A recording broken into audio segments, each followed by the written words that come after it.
아멘. 우리가 어제 보았듯이 이 아브넬은 왕권이 옮겨진 것을 알고 있어요. 그래서 이스보셋을 향해 그가 얘기를 하는 전반부에도 알 수 있듯이 왕권이 하나님의 나라의 왕권이 사울에게서 다윗에게 옮겨졌다 이렇게 말을 하거든요. 위협한단 말이에요. 이처럼 그가 알고 있음에도 불구하고 자신의 여러 가지 이득 때문에 사울 왕의 아들을 왕으로 세웠던 것을 어제 보았습니다. 자, 이제 오늘 본문은요, 번성할 자의 특징이 나와요. 지금 번성할 자, 해야 될 자, 미래의 번성을 누리게 될 자의 특징이 나옵니다. 다윗과 사무엘의 근본적인 차이는 사울의 근본적인 차이가 본문에 나옵니다. 다윗은 모든 것을 하나님께 물으며 결정합니다. 사무엘하 2장 1절을 보겠습니다. 시작. 그 후에 다윗이 여호와께 여쭈어아뢰되 내가 유다 한 성읍으로 올라가리이까 올라가라. 다윗이 이르되 어디로 가리이까 이르시되 헤브론으로 갈지어다. 아멘. 다윗은 목동 출신이며 유다 지파입니다. 유다 지파에게 분배된 땅이 헤브론이에요. 그러면 유다 지파가 살고 있는 지역은 너무나 잘 아는 사람이거든요. 유다 지파니까 다 눈만 뜨면 어디가 뭐고 다 압니다. 갈렙 이후에 그가 받았던 땅이 뭐 어떤 땅인지 다 알아요. 그럼에도 그 하나님께 묻습니다. 하나님, 제가 유다의 도시 중에 어디로 갈까요? 유다의 도시가 많을 거예요. 서울에도 도시가 많은 것처럼 강북구도 있고 미화동도 있고 수유동도 있고 여러 가지 많은 거 있는 것처럼 도시가 있어요. 그러면 어디로 가야 될지, 어디에 숨어야 될지, 누구를 만나야 될지, 어떻게 전쟁을 해야 될지 다 안단 말이에요. 빠삭해 유다 지파니까. 그런데 그걸 묻습니다. 하나님, 제가 유다의 한 도시 어디로 갈까요? 당연히 그래야죠. 같은 지파이므로 보호해주기도 하고 도움을 얻을 수 있기 때문에 그가 갈 수 있는 것이 가장 안전한 것이 어디냐? 유다 지파야. 당연한 것을 묻습니다. 그럼 하나님이 베냐민 지파에 가라고 하겠어요? 베냐민 지파가 누구의 후손인데 사울 지파에게 가라 이렇게 얘기하겠어요? 거기 가면 당연히 가 죽을 거 뻔한데 당연히 하나님은 유다 지파로 가, 너 편으로 가라 그럴 건데 그가 묻는단 말이에요. 당연한 것을 묻습니다. 그렇게 해라. 유다 지파 어디로? 유다 지파 쪽으로 가라 이렇게 말씀하세요. 근데 또 묻습니다. 유다 도시 중에 어느 도시로 갈까요? 이렇게 물어요. 그러니까 하나님이 헤브론으로 가라 이렇게 묻습니다. 이처럼 다윗은 무엇이든지 하나님께 물어요. 또 묻고 또 묻고 또 묻습니다. 그리고 결정하고 행동해요. 우리는 기준이 뭐냐면 급합니다. 문제가 시급합니다. 여러 가지 많은 문제가 많으면 죽을 것 같습니다. 이거 지금 안 되면 지금 큰일 납니다. 그러니까 일단 결정하는 거예요. 하나님의 뜻이고 뭐고. 그 다음에 하나님의 뜻이 어디 있지 고민하게 되는 것입니다. 그리고 잘 될 때는 생각이 없어요. 문제가 딱 막히면 내가 잘못 결정했나? 그때서야 깨닫게 되는 것이죠.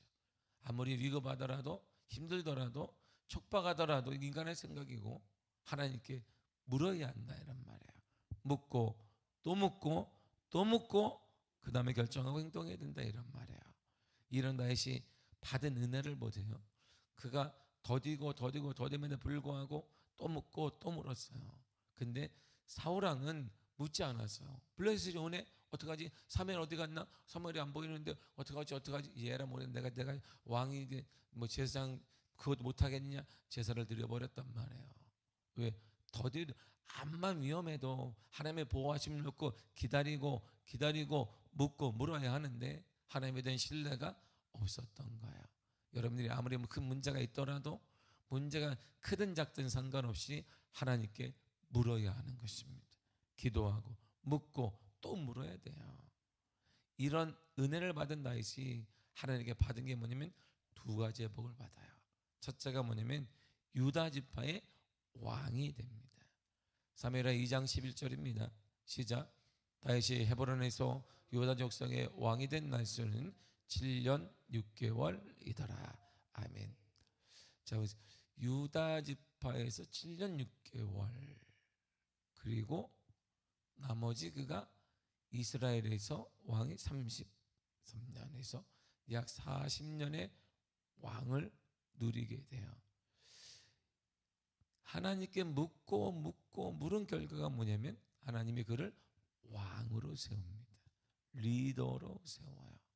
더딘 거 바보인 것 같잖아요. 어디로 가니? 당연히 유다 지파로 가야지. 베냐민 지파한테 가겠어요?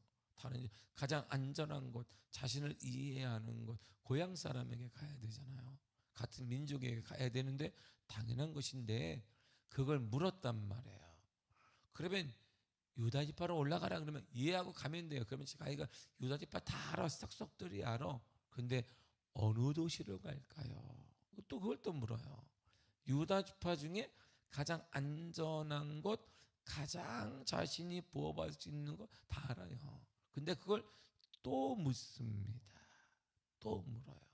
그러니까 헤브론으로 가라 이렇게 결정이 되잖아요. 이처럼 그가 묻고 물었더니 끝내 그는 유다 지파의 왕이 돼. 하나님이 그를 왕으로 세워주었다 이런 말이야. 두 번째가 뭐냐면 다윗 가문이 번성하게 됩니다. 자, 본문 1절을 보겠습니다. 시작. 사울의 집과 다윗의 집 사이에 전쟁이 오래매 다윗은 점점 강하여 가고 사울의 집은 점점 약하여 가니라. 아멘. 하나님이 주시는 번성은 환경에 영향받지 않습니다. 오늘 보세요. 전쟁이 일어났어요.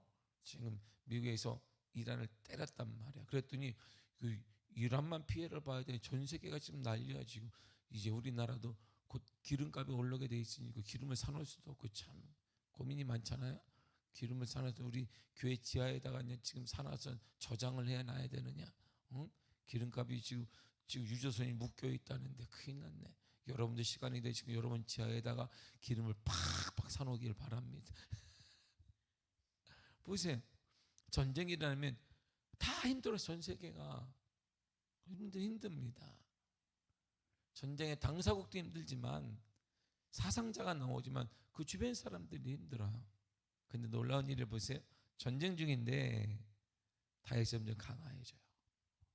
점점 강해집니다. 하나님이 주시는 환경은 번성이 이런 거예요. 환경에 영향받지 않아요. 전쟁에 영향받지 않습니다. 그는 범성합니다. 다윗은 헤브론에서 이 와중에 전쟁 중에 다윗이 번성해 나가면서 그가 아들들을 낳아요. 또 이렇게 그 당시에 아들의 상징이 뭐냐? 바로 노동력이거든요. 노동력이 많이 생기니까 전쟁에 나갈 사람, 일할 사람 이게 많이 생기는 거야. 아들이 많이 날수록 그래서 부자가 되는 확률이 높다 이렇게 되는 것이지. 지금 뭐 나왔자 큰 도움은 없어요. 보세요. 헤브론에서 그는 암논, 길르압, 압살롬 등 6 아들을 낳습니다. 그리고 총 그가 20명의 아들을 낳아요. 아들을 낳고 그 10번째가 누구냐? 솔로몬이에요. 솔로몬은 이게 딱 보게 되면 중간쯤에 있는 데다가 그는 본초 소생도 아니고 그는 우리 아내를 취해서 낳은 이게 후처도 아닌 애매한 정통 아내가 아니에요. 그러니까 형들한테 괄시받았겠죠. 또 하나님이 또 근데 솔로몬을 썼어요. 하나님에 비해 방법은 모르는 거야. 역사는 모르는 거야. 모든 하나님의 주권이 있는 것이지. 보세요. 하나님께 묻고 또 묻게 되면 하나님은 그를 통해 리더가 되게 왕이 되게 하고 그의 가정과 가문에 번성함을 주십니다. 그가 속한 공동체가 번성하게 되는 것입니다. 그래서 한 사람 아담으로 죄가 들어오고 한 사람 예수 그리스도로 말미암아 생명이 들어오게 된 거야. 한 사람을 통해 가정이 살고 한 사람을 통해 교회가 살게 되는 거야. 이런 축복이 누구에게 물어야 합니다. 하나님께 묻고 또 묻고 기도하고 말씀을 봐야 된다 이런 말이야. 하나님의 뜻을 거스른 자들의 그랬더니 분열이 시작돼요. 제가 말씀 어제 우리가 보았듯이 하나님의 뜻을 딱 등 돌리면 뭐가 온다? 첫 번째 분열이 와요. 그러나 분열이 왔어요. 그런데 이제 사울의 군대 장관 아브넬 또한 점점 강성. 이야, 악한 자가 강성해. 맞지요. 전쟁 중에 우리 옛말에 돈을 번다는 말이 있습니다. 그리고 악한 자들이 오늘날 법대로 살면 바보라 그러는 거 아니겠어요? 편법도 해야 되고 법 위에 군림하기 위해서, 그래서 우리가 지금 정치를 하는 거예요. 정치인들이 되면 우리는 서민들은 법 아래 있지만 이들은 법 위에 있어요. 똑같은 죄를 범해도 오늘날 이 사람 뭐예요? 정권을 가진 사람들은, 정치하는 사람들은 적용을 받지 않아요. 그게 참 허무하다는 생각이 들기도 하지만, 이게 불공평한 사회지만 어쩔 수 없잖아요. 아브넬을 보세요. 점점 강성해지는 거예요.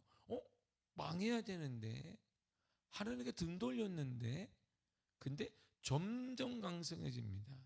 다윗처럼 강성한가? 6절을 보세요. 6절을 보겠습니다. 시작. 사울의 집과 다윗의 집 사이에 전쟁이 있는 동안에 아브넬이 사울의 집에서 점점 권세를 잡으니라. 아멘. 보세요.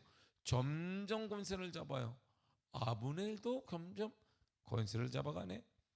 그러나 아브넬과 그가 왕으로 세웠던 사울의 아들 이스보셋 사이에 갈등이 시작됩니다. 그 원인이 바로 사울의 첩, 바로 리스바를 아브넬이 취했기 때문이에요. 이거 대단한 거예요. 이게 당시 왕족 사회에서는 이런 일이 있을 수 없어요. 조선 시대를 보세요. 그냥 왕이 손만 잡아도 이 여자는 왕의 사람이야. 누가 건드렸다, 그거는 3대를 멸해, 그 가문이다 멸절당하는 거지. 왕이 이게 손만 잡고 이렇게 눈길만 스쳐도 이렇게 되는 거예요. 이런 건데 사울의 첩을, 왕이 죽었지만 그의 첩을 그가 취해버렸어요. 그리고 이게 뭐예요? 내가 왕과 똑같다 이런 뜻이거든요. 이게 그러니까 보통 사건이 아니에요. 그러니까 이스보셋이 보고 왕권에 도전하는 것이냐, 아버지를 못 오가는 것이냐, 당연히 이렇게 나왔을 거예요. 얼마나 아브넬을 볼 때는 기가 찬 일이겠어요? 이스보셋이 볼 때는. 근데 아브넬이 힘이 얼마나 대단한지, 이런 범죄를 범했음에도 불구하고 이스보셋이 할 수 있는 일이 아무것도 없어요. 본문의 11절을 보겠습니다. 시작.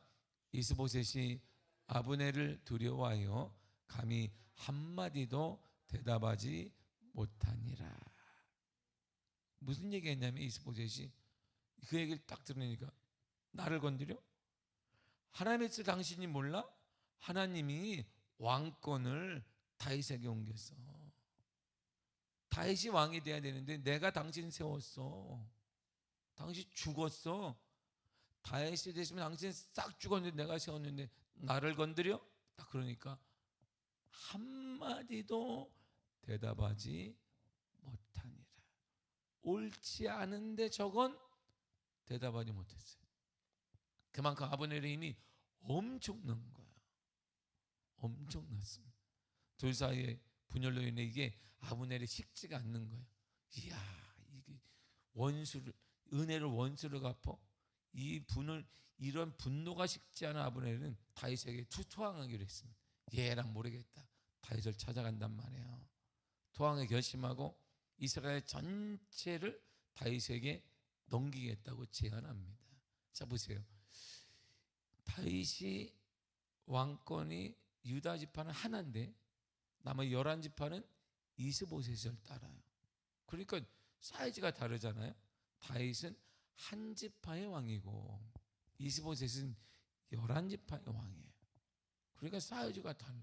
근데 그걸 이스보셋이 다윗에게 넘기겠다고 제안해요. 12절을 보겠습니다. 시작.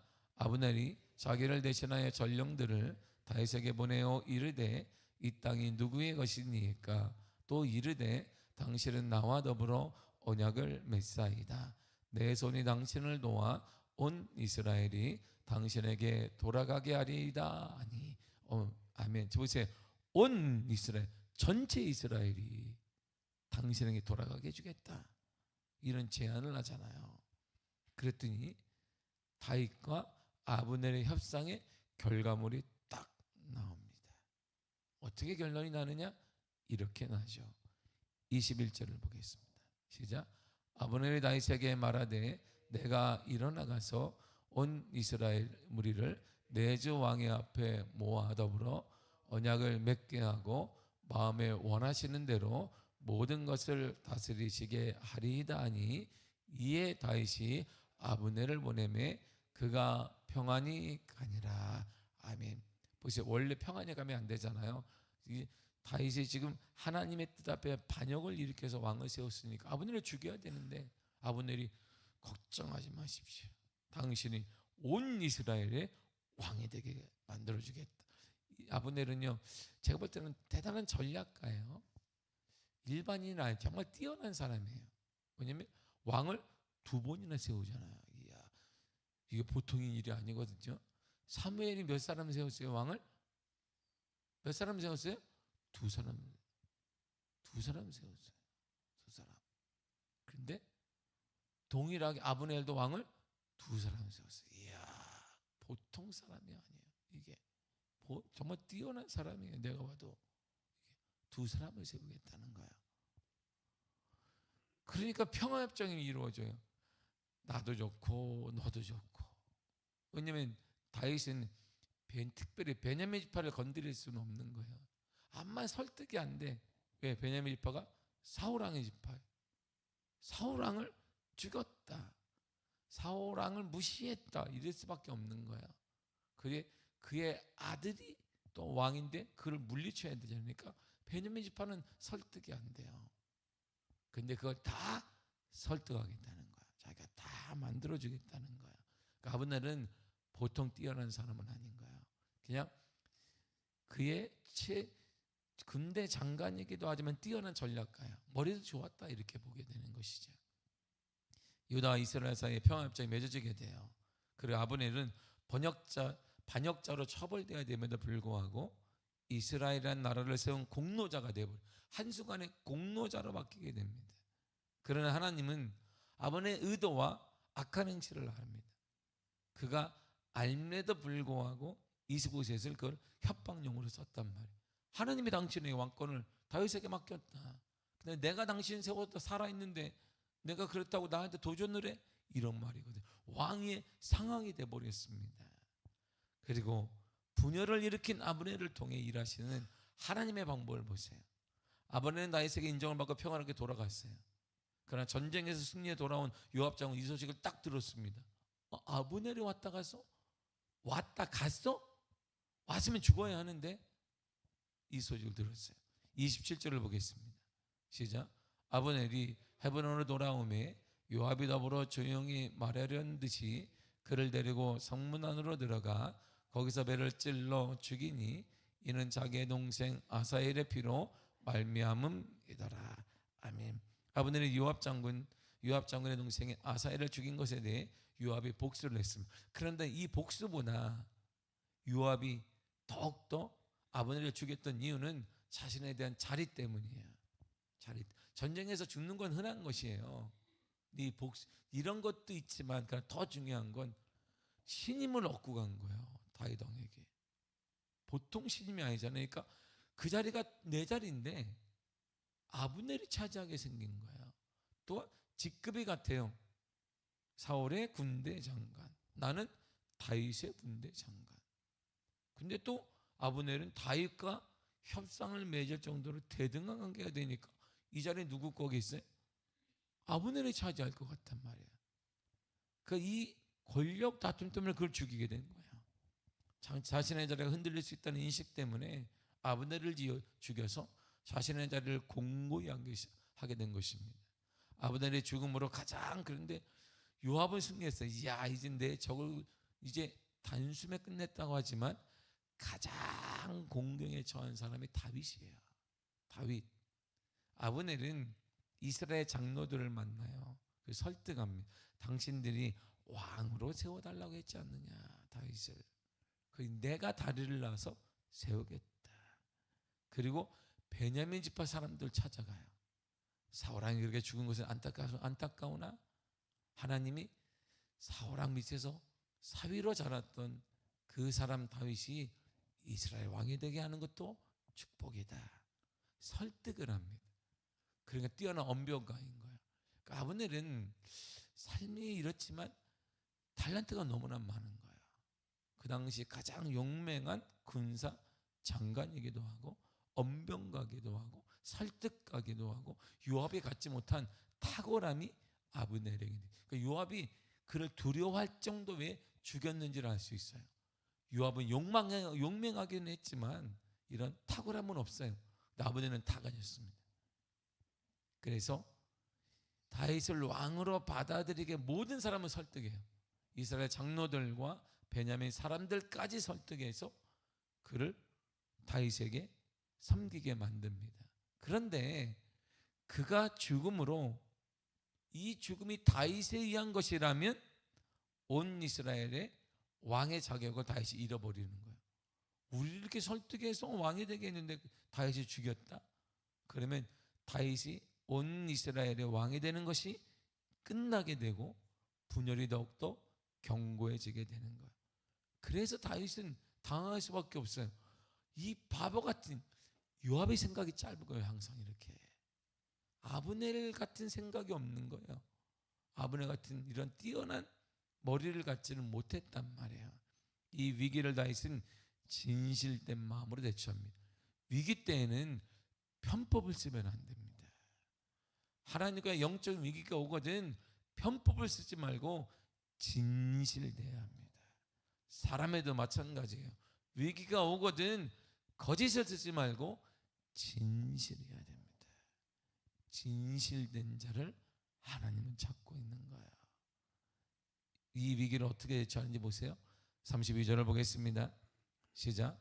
아브넬을 헤브론에 장사하고 아브넬 무덤에서 왕이 소리를 높여 울고 백성도 다 오니라. 그리고 그가 밥을 먹지 않아요.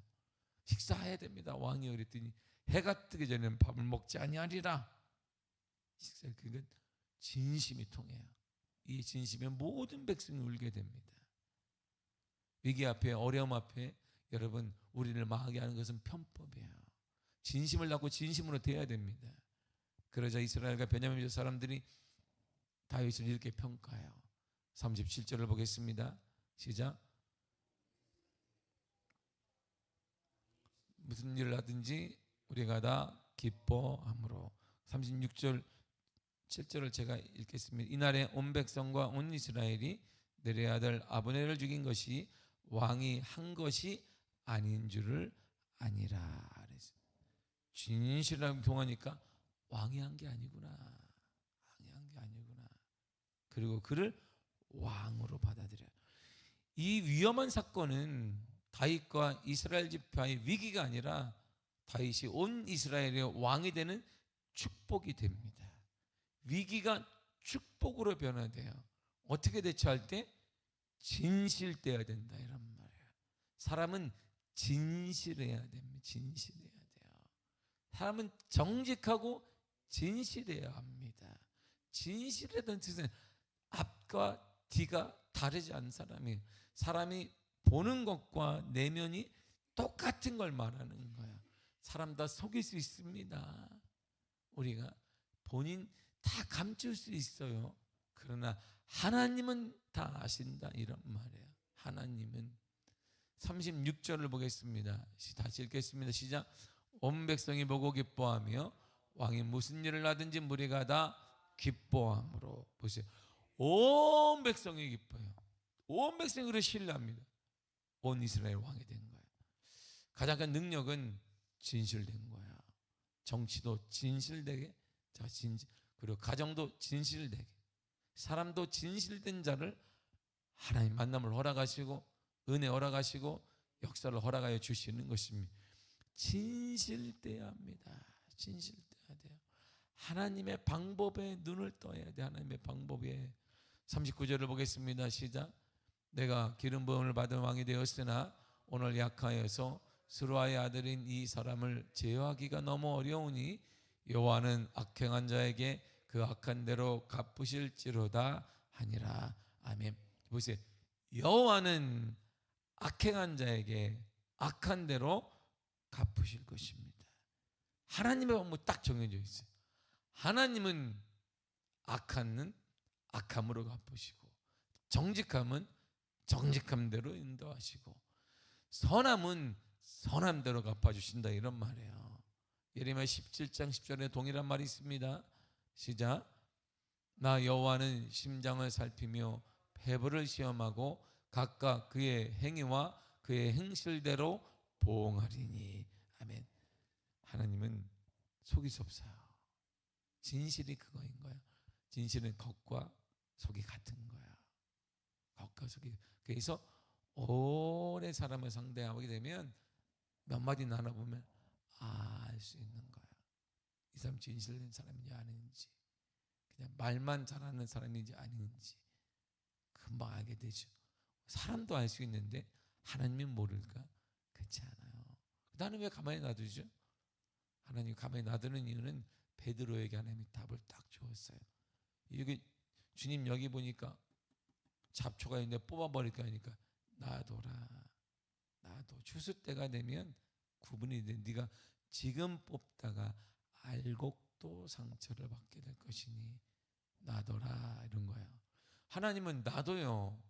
그러면 진실된 사람이 상처받잖아요. 상처받지 않아요. 진실된 사람은 그 사람들을 통해 강해지는 거예요. 이렇게 여유를 갖게 되고 훈련되어지고 연단을 받게 되어서 좀처럼 흔들리지 않는 강한 사람이 되는 것입니다. 사랑하는 성도 여러분, 능력은 진실된 자가 능력을 주십니다. 하나님께 진실하시기를 바라고 사람을 대할 때도 진실하시기를 바랍니다. 악과 D가 다른 자, 사람도 기업도 그런 쓰지 않지만 하나님도 쓰지 않습니다. 그래서 뒤에서 꿈을 대지 말라, 이런 말, 뒤에서 우리 하지 말라, 이런 말이에요. 만날 때마다 뒤에서. 그거 정말 안 좋은 버릇이 아니라 하나님이 하나님이 진노하는 방법 중에 하나이니까 절대 그런 쓸데없는 일을 하지 말아야 돼요. 로마서 2장 6절 읽고 마치겠습니다. 시작. 하나님께서 각 사람에게 그 행한 대로 보응하시되. 아멘. 아브넬의 끝인 바로 이런 거예요. 왜? 아브넬이 이랬어요. 그래서 끝을 하나님이 반드시 갚아주시는 거예요. 아브넬이 성공한 것 같고 권력을 누린 이스보셋 왕위의 그 권력자인 것 같은 끝은 이렇게 끝나냐면 왜? 보응하시는 거기 때문에요. 그가 성공한 것 같은데, 왕보다 힘이 센데, 그럴 수 있어요. 잘 나가는데 그럴 수 있어요. 그러나 하나님은 다 아십니다. 하나님은 우리의 숨소리도 하시고 머리카락 새도 하시고 모든 아시 하나님이 무게를 재고 있는 거예요. 이렇게. 그래 하나님은 반드시 그에 따라 평가하시고 보응하십니다. 사랑하는 그러니까 우리가 억울해할 것도 없다, 이런 말이에요.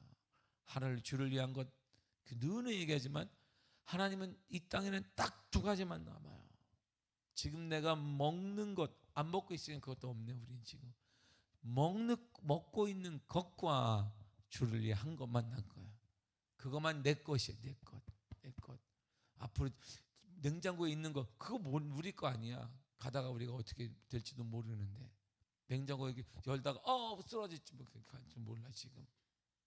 지금 내가 먹는 것과 주를 위해 한 것만 내 것이에요. 그거 두 개만 내 것이. 그러니까 주를 위해 살아야 되는데 이해받지 못해. 때때론 사람들에게 좋은 평가 받으면 그거 중요한 게 아니라 주님이 하시고 주님이 기억하신다. 주를 위해 살아야 돼요. 오직 예수 그리스도의 방법에 따라 살면 주님이 채워주시고 보응하시며 주님이 갚아주실 때에는 우리와 같지 않아요. 여러분, 우리 인간처럼 작지 않습니다. 이분이 갚아줄 때는 크고 놀랍게 갚아주십니다. 그러면 내가 여러분들의 삶에 나타나는 간절히 축복합니다. 기도하겠습니다. 하나님 감사합니다. 사랑하시고 인도하시는 은혜를